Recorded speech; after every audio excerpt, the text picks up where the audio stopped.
सन् 2026 को सागा दावा पछिल्लो एक दशककै सबैभन्दा शक्तिशाली आध्यात्मिक समय हो। यो घोडा वर्षको त्यो दुर्लभ संयोग हो जुन 12 वर्षको लामो प्रतीक्षापछि मात्र हाम्रो जीवनमा फर्किएको छ।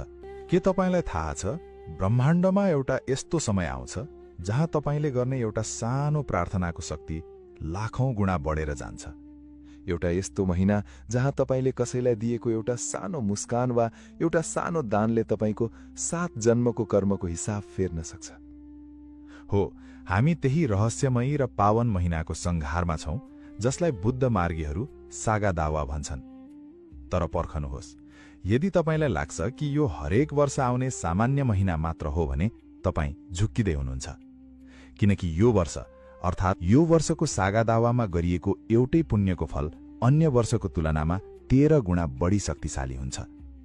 तपाई आज जे जस्तो मानसिक तनावमा हुनुहुन्छ, जतिसुकै कर्मको बोझले थिचिनु भएको छ वा जीवनमा एउटा नयाँ मार्ग खोजिरहनु भएको छ भने आजको